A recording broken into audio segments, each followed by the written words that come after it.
All right, Arizona Cardinal fans, welcome to Week 16 in the NFL BirdGang Fan Cave here. The Cardinals official BirdGang Fan Cave. Eric and Brian coming to you with this week's show.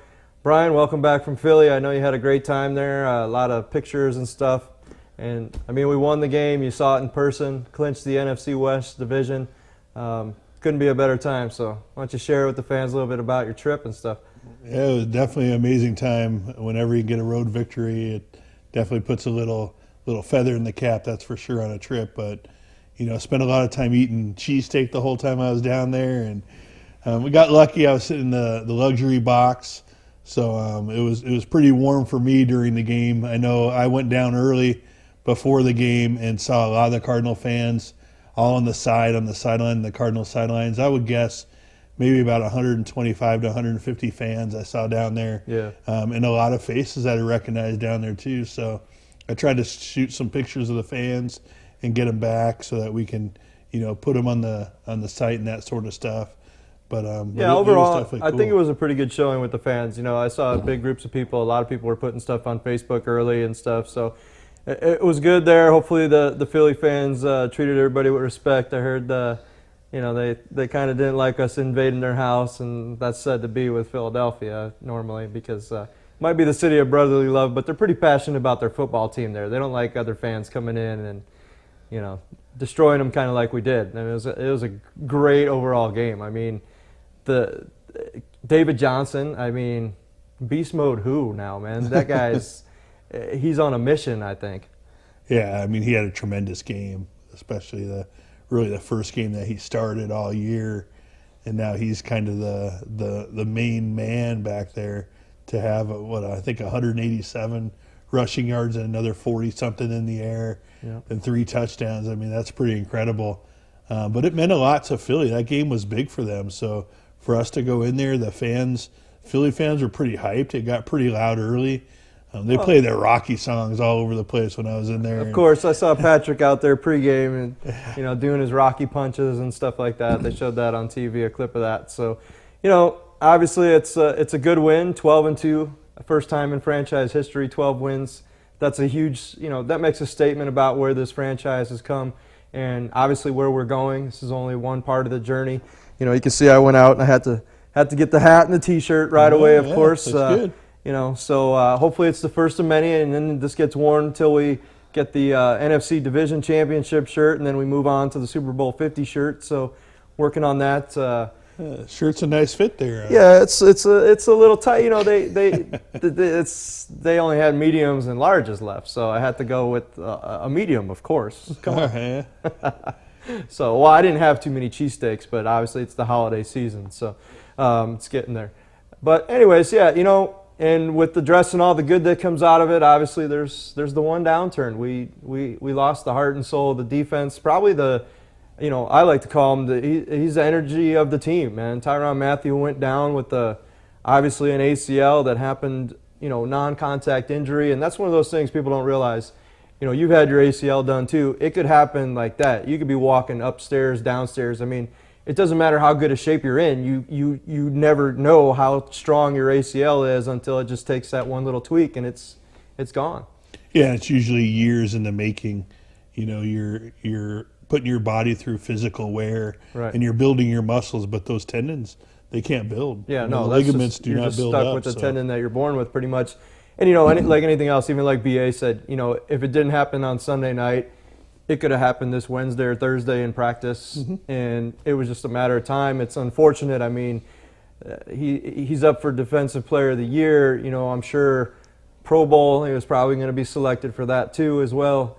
Hopefully he can just inspire now. I know the fans are out there. Let's win it for the Badger. Hopefully the players jump on board. They dedicate this season to him. I mean, after all, he still gets a ring, and hey, he was such an integral part to get us to 12 wins. I mean, I made a comment out there on social media that, sure, that position can be filled by anyone. Anybody can fill that position. You just can't fill that man's shoes. You can't fill what he brings, emotional and just the energy to the team. So someone else out there on that team now needs to step up, fire up that defense, and let's take it to the next level. And I'm sure he'll be right there cheerleading, as I want to say, with the rest of the guys and getting them, emotionally involved as he was. Yeah, and I heard a lot of grumbles, like fans talking about whether he should or shouldn't have been in the game at that point in time. But that you don't understand. You're only really dressing like 47 to 50 players. I think we had 7 active DBs, Yeah. and 5 were in the game at all times. So it's really difficult. I could see like if Palmer gets hurt late in the game or something, that's understandable. But when you talk about on the defensive side of the ball, all those guys got to be in start to finish primarily. And I'm sure too, with we know Tyron, the player he is. There was no way he wanted to come out of that game. He wants to finish. He wants to go start to finish, and do it from there. So we'll be back in a couple seconds and talk about these upcoming Packers coming into town and see what Week 16 has in store for us. All right, fans, welcome back to the Fan Cave. So we're looking ahead here, Week 16. NFC North coming into town with the Green Bay Packers, or some like to call them the Cheeseheads. Aaron Rodgers and the rest of the crew. I have the flashback to the last time we met up with the Packers there, and it was, I think, Money Mike at the time, right? Coming through with the blitz there and taking down Rodgers towards the end of the game. That kind of drove us into the playoffs and the Super Bowl run. It's kind of funny on how almost like a deja vu feeling starts to come up now. And the Packers are coming in. Aaron Rodgers doesn't like to lose, so I know they're down a few players and stuff, and they're hurting in some positions just like we are. But, they're going to give it their all, and I'm sure the fan base is going to follow them too here to Arizona. Yeah, if I remember right, I think that year we lost the Packers in the regular season, came back and beat them in the playoffs, and we could be in the same type of situation all of a sudden seeing them again in the playoffs. But yeah, it's an important game this weekend. We have to beat them if we're gonna grab that 2 spot in the bye and everything else. So in the home fields. I don't at this point 14-0 Carolina. I think they're gonna wrap up that number 1 seed, and the best we could hope for then is second round they get eliminated and we end up still in it and host that. I want to go to another NFC Championship, and I don't want to have to pack my bags to do it. Yeah, that Panthers team's beatable though. I mean, the Giants really had them on the ropes this weekend, and I thought they could have pulled it off. But they're definitely beatable. There's no question about it. Yeah, it's definitely a task that we'll have ahead of us. So, what's your thoughts on Aaron Rodgers and the Pack? What do we got to look to shut down more? The run game, the pass game. Where's it going to be? Where's the focus going to be? I don't watch too many Packers games. So I don't think as of late the Packers haven't really been running the ball that well. Eddie Lacy's really had a tough year and is almost playing second fiddle now to James Starks. So Starks is kind of tough out of the backfield, receiving the ball out of the backfield. So, and we're susceptible to the screen. So I would say probably shutting down Starks and then Randall Cobb on the short screens. That'll probably be the key to us getting a victory. I don't necessarily think the Packers are playing all that great a ball, but they can definitely turn it on. Aaron Rodgers playing inside, in a nice environment. He could probably light it up. There's no question about it. Well, hopefully, I'm thinking this week the roof will definitely be closed. Maybe, I don't know. Maybe it'll be raining and we'll get lucky and the roof will stay closed. Increase the crowd noise a little bit. That's my plea all the time. Just keep the roof closed. Let's let our fans just make it unbearably loud in there, Well, if it's anything like today, the roof will be closed. It's cold out there right now, that's for sure. So we hope to see a lot of fans out there. I know we'll be out tailgating our normal spot, Green East lot. We should have a great time out there. Stop by, say hi. Let's have fun before the game starts. Get in there, get loud and rowdy, and hopefully we see a lot of people out there, and not so much yellow and green in the stands. It pains me because I was already making out my sign that said, "Hey, Rogers, State Farm Insurance doesn't cover honey badgers," and now I got to come up with something new. So now I have to go back to the drawing board since he's out. So maybe a nice big win one for the Badger or something like that. Here we'll think about some kind of sign. I'm sure you'll come up with something. I'll come up with something. I got some markers and stuff and some poster board and a lot of free time on my hands to make a sign between now and Sunday afternoon. So we're going to send it out now. And this part of the show is our Ricky's Minute. Ricky was out and about, made a trip to Philadelphia, and sent us some video. So I know a lot of fans enjoyed the last Ricky's Minute. We're going to keep that kind of going as long as he keeps heading out there and doing some fan interviews and stuff. He's got a real cool one coming up, so stick around, check this out. We're going to send it out to you, Ricky. Take it away. We're here with Ricky Lopez with BirdGangLive.com, and right now I'm with Maggie. Sergio. All right, me. I couldn't imagine. All right, I couldn't imagine myself living with my spouse, knowing her she's like an arrival fan. She goes for another Cardinals. Honestly, how do you deal with it, bro? You don't know? Is it like an all year long rivalry or what? It is all year, man. Who's meaner of the two? You're meaner? But it's okay because we're going to win, so. Eagles, Is there a ring on that finger or what? There isn't. There's not a ring on her finger. So, if she puts a ring on her finger and all this stuff, it's still going to be Cardinals-Eagles, right? Yes, always. Right. Is there any times where you're like, you guys fight so bad? It's not that bad. It's not that bad where you guys don't talk over sports? He gets a little grumpy sometimes, but it's Gets cool. a little grumpy over this sport. Yeah. Buddy, it's just a game. No, it's more than a game. It's more than a game. You see that, folks? It's more than a game. Hey, you love her? Yes. All right. Will you let sports become between you guys? No. Okay, give her a kiss. Yeah!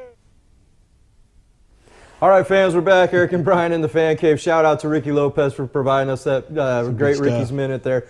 It's kind of funny to see the couple that he interviewed there, one Eagles fan, one Cardinals fan. So, you know, he always finds something cool to talk about and stuff like that. So we appreciate that, and we'll keep that coming. So with that said, you know, again, we're looking ahead. The season keeps moving on here.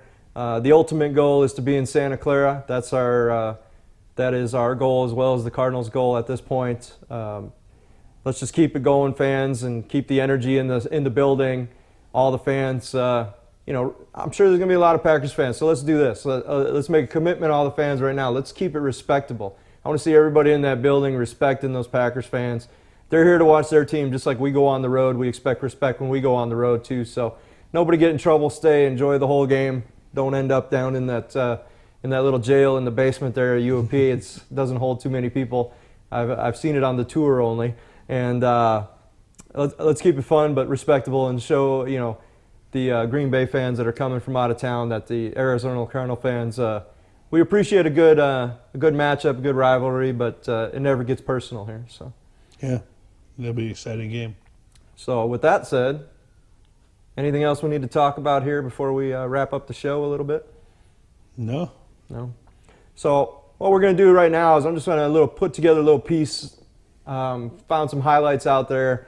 Just want to give a little special shout out and tribute to the Honey Badger. You're going to be missed on the field, emotional and with your physical play. So hopefully we can keep this season rolling and win this for you. So check out the quick video of Tyron's highlights from this season. Kaepernick looks down the middle of the field, and it's intercepted. Matthew, his second interception. He's able to see this. He tries to put it over the top to Vernon Davis, and Matthew had that swallowed up because he was underneath coverage. Tyrann Mathieu, you got to love it. Snap to Foles, setting up, fires right side for Cook, goes up for it, and it's broken up by Matthew, incomplete in the back of the end zone. I mean, Cook has about 7 inches on the Badger, but he don't care. Cardinals crowd the line of scrimmage. Snap to Vick, quick throw to the near side is caught at the 45-yard line, but Tyrann Mathieu was all over the receiver. 33, shotgun snap to Flacco, pressure from the Badger, and Badger don't care. Tyrann Mathieu takes down Flacco for a sack. Back at the 24-yard line, forcing a Raven punt. Oh, the Badger lining up to the left of Joe Flacco. Fires the gun. Let's go 36. Back to throw Gabbert. Floats it far side. Intercepted by Mathieu at the 40. The 4th interception of the year. Look at Mathieu run up and run around to the other side to get to Peterson. The Honey Badgers, Tyrann Mathieu there in coverage. Tyrann Mathieu makes an excellent play. How about that hang time? Takes it to High.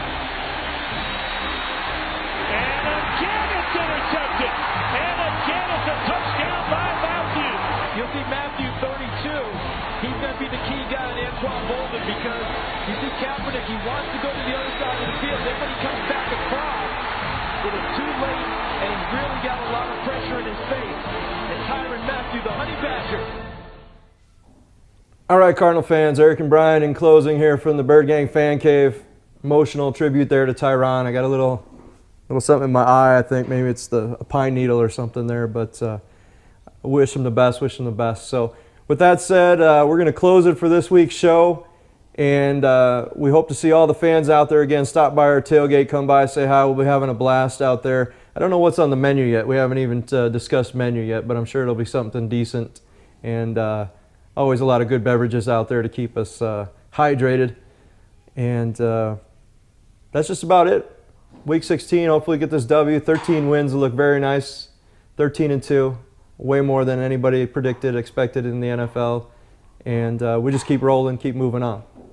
So for Eric and Brian in the BirdGang Fan Cave, we'll see you in the red zone.